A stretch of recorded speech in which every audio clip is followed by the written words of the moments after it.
நம்ம இன்றைக்கி எடுத்துக்கின்ற தலைப்பு வந்து காவேரி. காவேரி அப்படின்னா எல்லாருக்கும் தெரியும். காவேரி தமிழ்நாட்டில் காவேரியில் தண்ணி விடலைன்ற பிரச்சனை பெரிய பிரச்சனையாக இருக்கும்.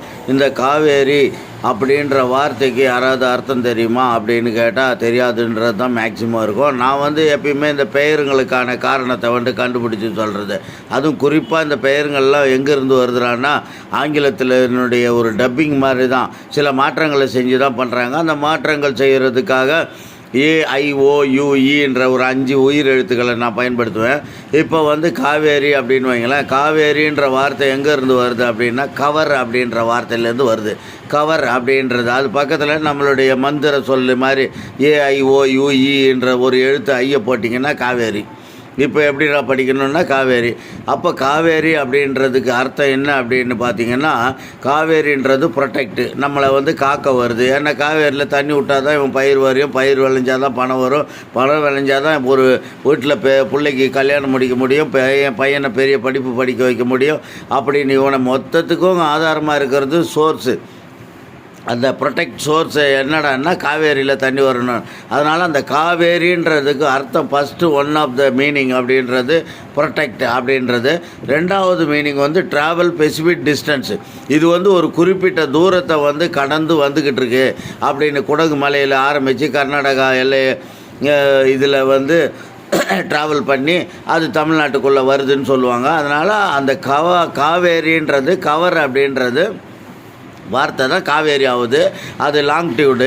இப்போ ஷார்ட் டியூடில் கவர்ன்றோம். அதே தமிழில் இது லாங் டியூடில் பண்ணும்போது ஐ போட்டுட்டு காவேரின்னு படிக்கிறோம்.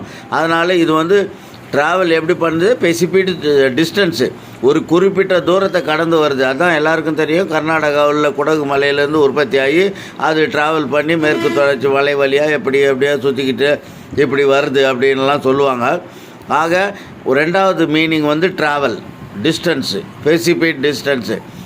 1 ப்ரொடெக்டு, 2 இது ட்ராவலு அப்படின்றது அதற்கான அர்த்தம். மூணாவது வந்து spread and extend, over. Spread and பறந்து விரிந்துன்னு சொல்லுவாங்க. நல்லா கேட்டுக்கணும்.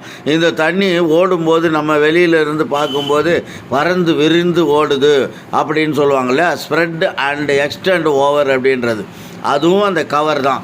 கவருன்ற வார்த்தைக்கு தான் இதெல்லாம் அர்த்தம்.